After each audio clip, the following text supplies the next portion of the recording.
The Russian team at Lake Vostok in Antarctica drilled through 2 miles of ice. They were inches away from hitting water that hadn't seen sunlight in 20 million years. Then communications went dark. 5 days later, 2 scientists were dead. The official report said hypothermia. A witness statement tells a different story. No country owns Antarctica, but you need permission to visit. You're restricted to designated areas, and you must have a government-approved escort. They say these rules are to protect the environment, but people who've been there know better. These rules are there to protect something else, something dangerous. At the bottom of the world, there are monsters, and we created them.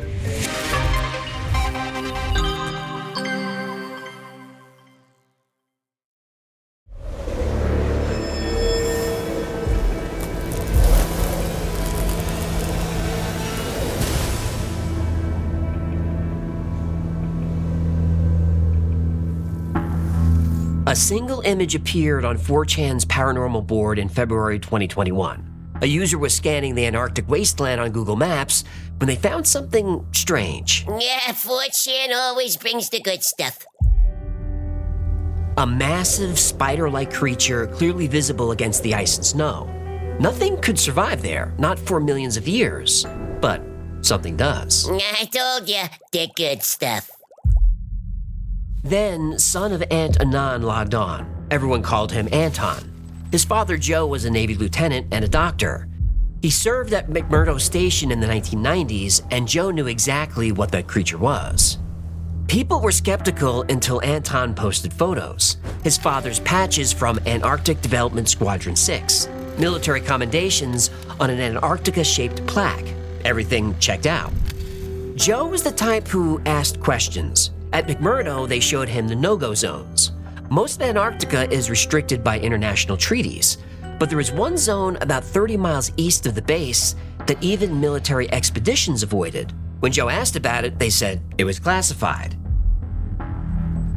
Anton posted the coordinates. When you check them on Google Earth today, the entire area is blurred. Another user found something else in the area, a gray monolith. Soon that image was censored.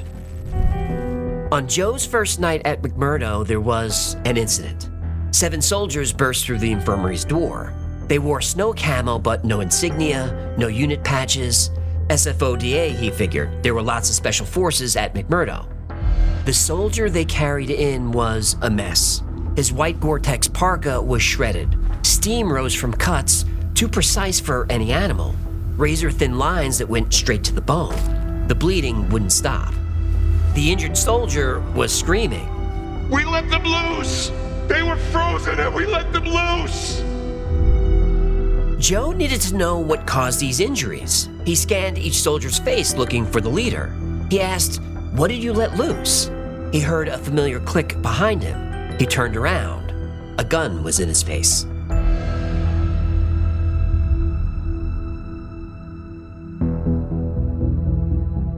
In the early 2000s, a Japanese vessel patrolling Antarctic waters spotted something unusual. At first, they thought it was an iceberg, a featureless white mass floating on the surface. Then it moved. As the ship approached, they realized it was alive. It was 60 feet long with smooth white skin. Some crew members saw limbs, arms, hands, even fingers. Others reported a tail like a mermaid. Yeah, a tail like a mermaid and smooth white skin, huh? I think I dated her in Atlantic City. You didn't. Because of that broad, I'm still not allowed at the Harris. Can I get back to work here? Who hits on 18 against a 6? Was it a soft 18? Don't you dare. All reports agreed on one detail. Its eyes were large, round, and black, and they looked almost human. They weren't the first to see it, or the last. They have a name for it, Ninyan, the Japanese word for human.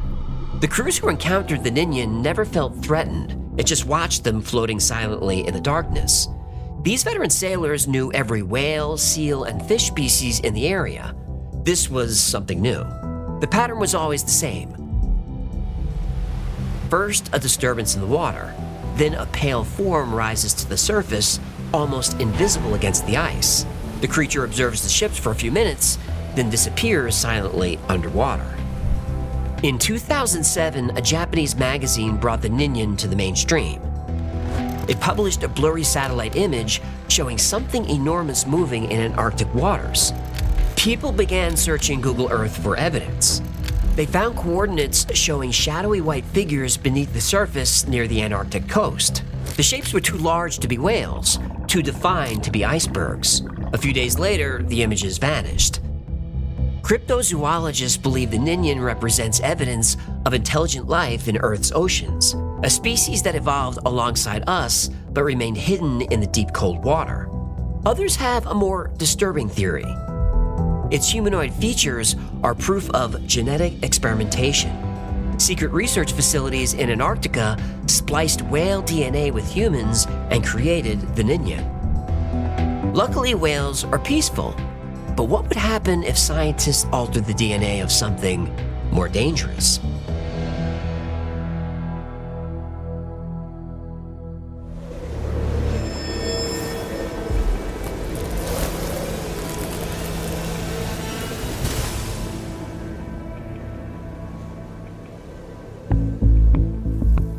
The injured soldier wouldn't stop screaming, so the others gagged him.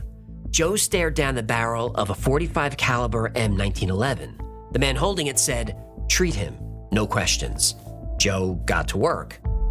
The kid was losing blood fast. The soldier kept the gun trained on him for a few seconds, making a point. Joe grabbed a trauma kit and asked, "Army?" The guy nodded. "Captain Jones, 10th SFG." Joe knew the 10th Special Forces Group. Green Berets trained for cold weather combat. Jones holstered his weapon. Joe glanced at it and said, "No Beretta?" Jones shook his head. "Not enough stopping power." Joe wanted to ask, but anger flashed across Jones's face. Joe just said, "I'll take care of your boy, Captain." And Jones relaxed, then nodded toward the door. His men filed out. Jones said, "Thanks, Doc. You'll be seeing a lot of me." And he was right. Day after day, bodies arrived with devastating injuries. These weren't tears or gashes. They were incisions, perfectly straight lines that went bone deep. Joe had seen bear attacks, shark bites, industrial accidents, but this was different. This was butchery. In every case, the base commander ordered the same cause of death: hypothermia, even when the body was still warm.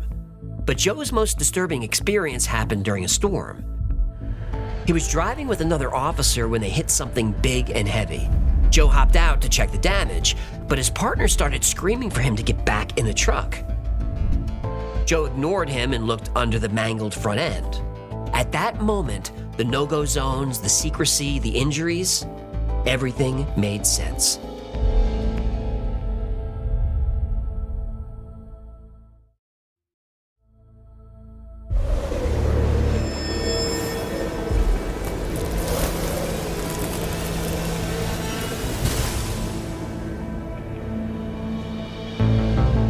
The leg under the truck was bone white and spindly. Not quite flesh, but not quite exoskeleton. He couldn't see the whole creature, but it had to be enormous. The leg alone stretched 7 or 8 feet and was strong enough to crush the steel of the truck. It twitched once, then disappeared into the storm. A few days later, he learned what was filling his infirmary with bodies. Joe found a journal hidden in one victim's coat. It had descriptions of large white predators that could cross Antarctica's terrain in massive 50 to 60-foot leaps. The researchers called them striders. Joe became obsessed and started breaking into offices at night. He found classified files about winter operations at a facility in the no-go zone east of the base. An expense report listed research equipment. But it was really a requisition for ammunition. Thousands of rounds of tungsten core penetrators. Not exactly standard issue. Whenever a soldier showed up with an injury, Joe would ask what happened, but nobody would talk. It was always a training accident. The base commander realized Joe was a security risk. He was notified he'd be shipping out within the week. 3 days before leaving McMurdo, in the middle of the night, Joe was shaken awake. It was Captain Jones. He said, "Doc, we need to talk." Joe started to tell him to sleep it off. Then he felt something heavy land on his chest. It was a piece of a strider's leg. Joe immediately started to panic. Jones put his hand over Joe's mouth. As Joe's eyes adjusted to the darkness, he saw Jones was covered in blood. He couldn't tell whose. Jones said he just returned from a mission. He needed to tell him about it. After months of trying to find the truth, Joe wasn't sure he wanted to know anymore, but Captain Jones was going to tell him anyway.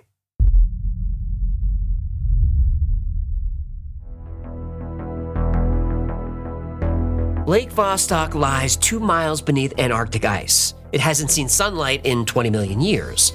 The Russians spent decades drilling toward it. In 2012, they broke through. Then, everything went dark. Hello, darkness, my old friend. Not now. Sorry. For 5 days, nothing. No radio contact, no signals, just silence. When communications returned, 2 scientists were dead. The official cause? Hypothermia. But Dr. Anton Padalka's classified report tells a different story. The team found something in Lake Vostok that evolved in complete isolation for millions of years. They called it Organism 46b. The creature stretched over 30 feet long and looked like a giant octopus. No, did it have testicles? Tentacles. What'd I say? Yes, it had tentacles, but instead of 8, it had 14. Oh, so a tetradecapus. You see what I did there? Its skin was almost transparent, perfect camouflage in the darkness. But its most terrifying feature wasn't its size, it was its intelligence. The first diver was 10 feet from the creature when it released a toxin into the water. He was instantly paralyzed. He tread water, wearing blissful smile as Organism approached him. We watched helplessly as it used its arms to tear off its head, then popped its remains in mouth. It's like it had hypnotized him telepathically. The second death was worse. The creature could shapeshift. It shaped itself into form of human diver. We thought it was one of colleagues swimming towards us in scuba gear. By the time the closest scientist realized what it was, it had grabbed him and torn him to bits. The research team captured it temporarily, but like everything else connected to Lake Vostok, Organism 46b vanished. Russia's official statement mentioned only bacteria. Then they restricted all access to the lake. The original drilling site was abandoned. Armed guards now patrol the area. In 2017, genetic researchers analyzed water samples from Lake Vostok. They found DNA sequences suggesting intelligence far beyond any known cephalopod. Then everything disappeared. The samples, the data, the reports. According to official records, the research never happened. What made Organism 46b so important that it had to be kept secret? Dr. Padalka's final report gives a clue. During its brief captivity, Organism 46b figured out how to disable security systems. It understood cameras and lights. This wasn't just ancient predator. This was something else. Something that had evolved in complete isolation, developing abilities we can't comprehend. The shape-shifting, the toxins, the intelligence. These weren't just survival adaptations. They were weapons. The lake remains under constant surveillance. Military vessels patrol its perimeter. Satellite images are scrubbed. For a lake with nothing but bacteria, there's a lot of effort being made to keep people out. Or keep something in.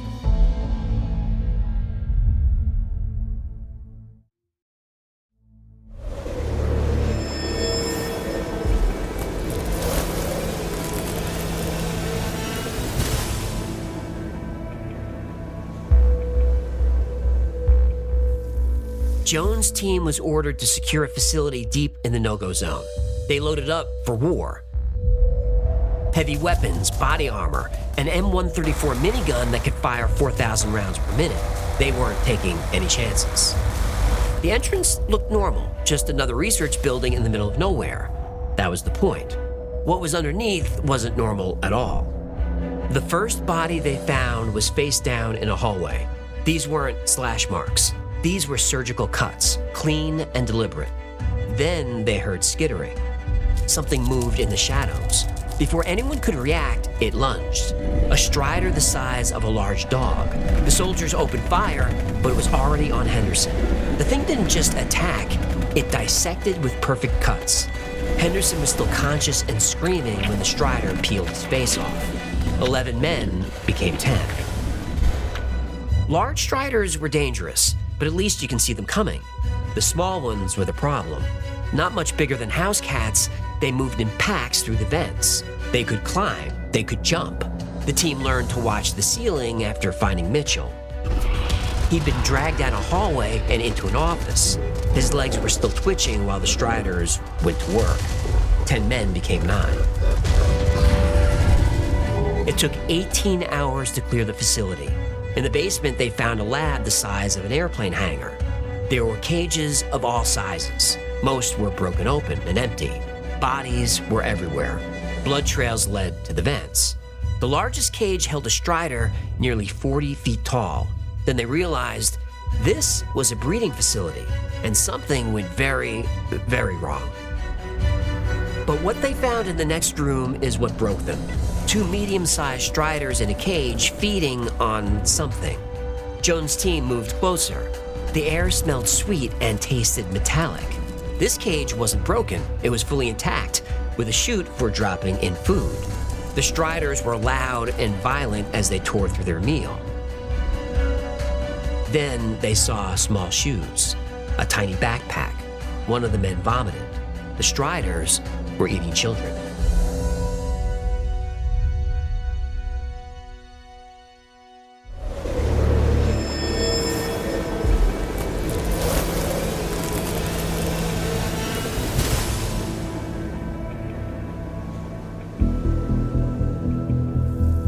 Documents scattered across the facility told a dark story. This was a joint operation between America, Chile, and China. They were breeding striders, trying to control them. They spliced genes to make the creatures more aggressive. They were also trying to make them more obedient. Yeah, sounds like they got it half right. These were apex predators millions of years ago, frozen in the ice until scientists woke them up. But it gets worse. It always gets worse. Behind the testing labs, a bullet train terminal. Tunnels stretched beneath the ocean floor to cities all over the world. Hong Kong, New York, Melbourne, London. The trains used magnetic levitation technology decades ahead of its time. Lab notes mentioned delivery schedules, regular shipments from major cities. The striders were being conditioned to hunt specific targets. The shipments were people, mostly children. This was the largest human trafficking operation in the world. After his father died, Anton found his old computer, an Apple IIe from McMurdo. The hard drives contained everything: DNA sequences, facility layouts, shipping manifests. All the evidence was there, but he needed help recovering the data. Users warned him to leave the drives alone. Some gave advice on not how to recover the drives, on how to destroy them. Others just said, run. Anton never posted again. The Google Earth image that started it all has been scrubbed. The coordinates show only ice and snow. But beneath the surface, the network still operates. What was once confined to Antarctica now has access to every continent on Earth.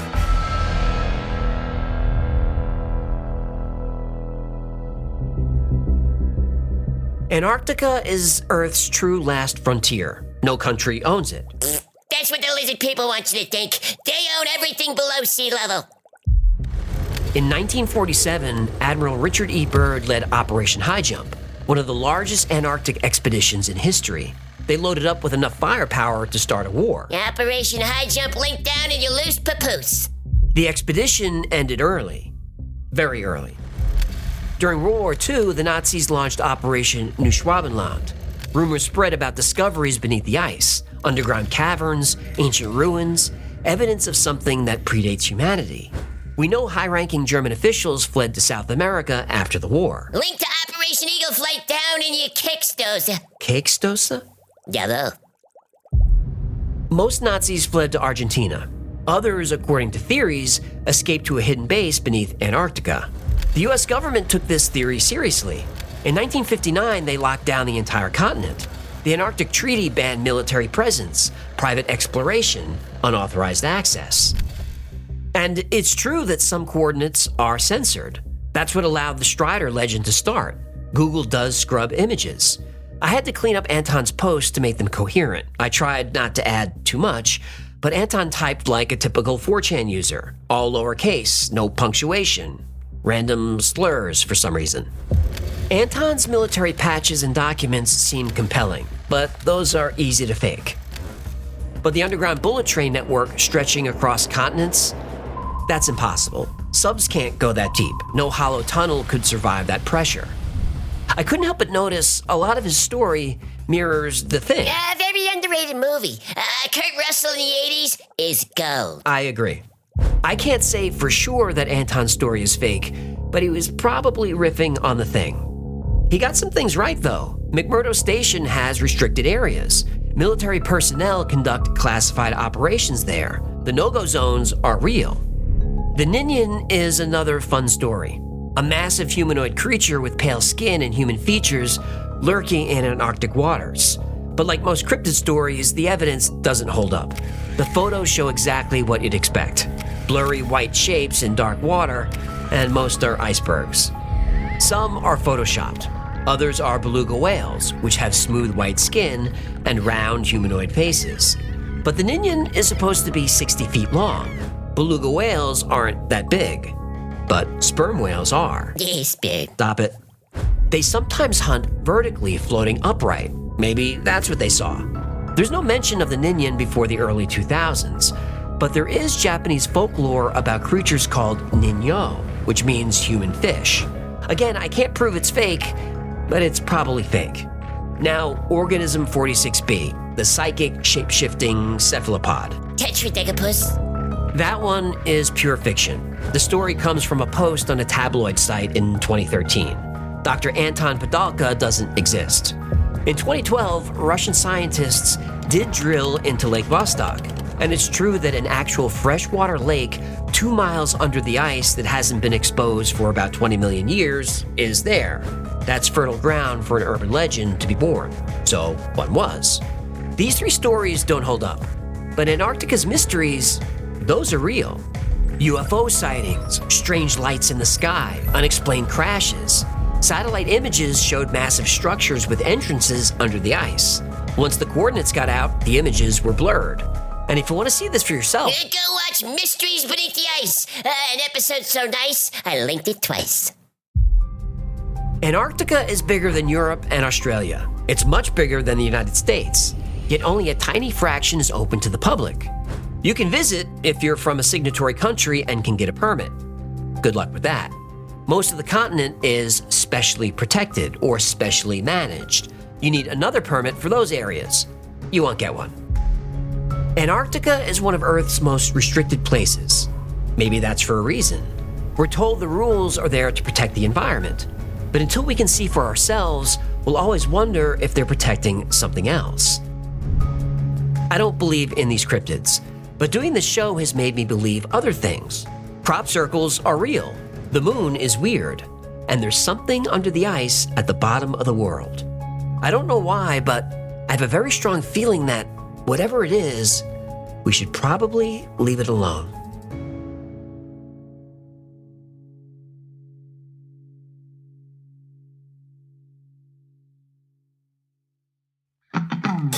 Thank you so much for hanging out today. My name is AJ. There's Hecklefish. Stay frosty, humans. This has been the Y-Files. If you had fun or learned anything, do him a favor, comment, like, subscribe, share.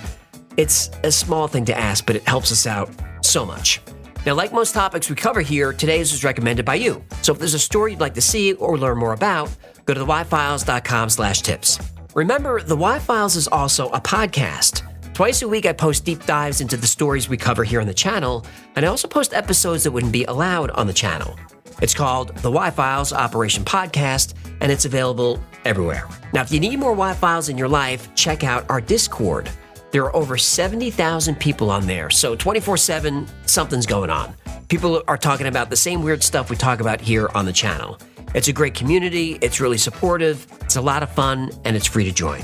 Now, if you want to know what's going on with the Y-Files at any given time, check out our production calendar. It's at theyfiles.com/Cal. There we post our episode schedule, upcoming podcasts, live streams, all that stuff.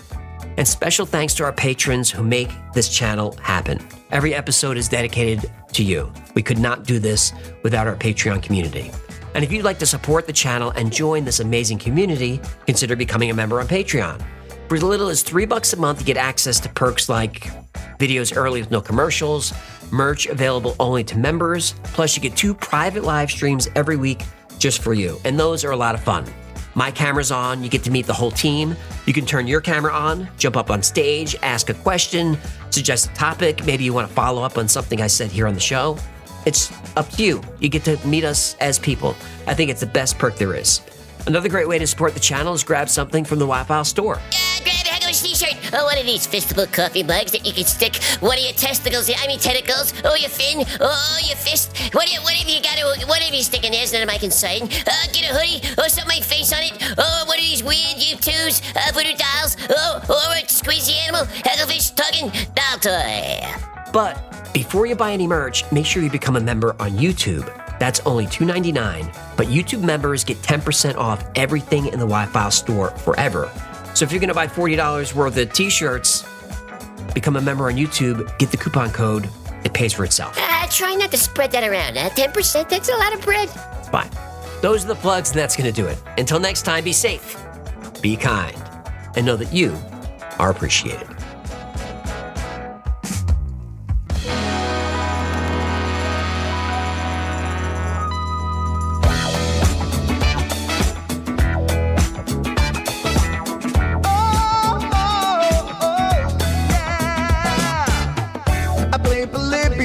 In Area 51, a secret code inside the Bible said I would. I love my UFOs and paranormal fun, as well as music, so I'm singing it like I should. But then another conspiracy theory becomes the truth, my friends, and it never ends. No, it never ends.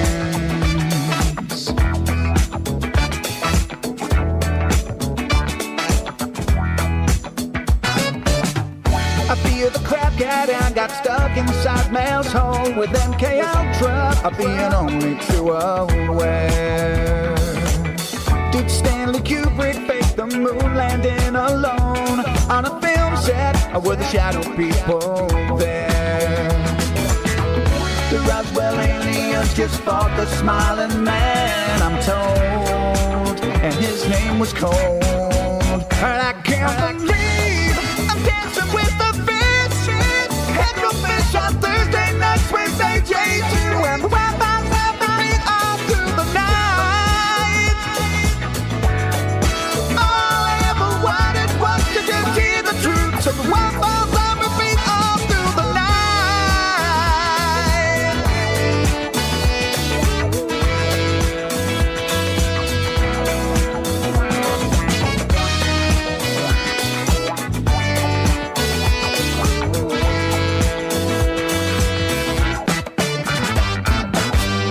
The Mothman sightings and the solar storm still come to Agatha, the secret city underground. Mysterious number stations, planet Serpo 2, Project Stargate, and what the Dark Watchers found. We're in a simulation, don't you worry though. The Black Knight satellite, it told me so. I can't believe I'm dancing with the fish. Head no fish on Thursday nights, Wednesday J2, and the Wi-Fi's have the beat all through the night.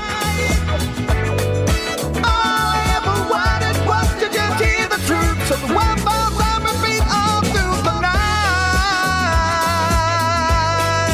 Head no fish on Thursday nights, Wednesday J2, and the Wi-Fi's have the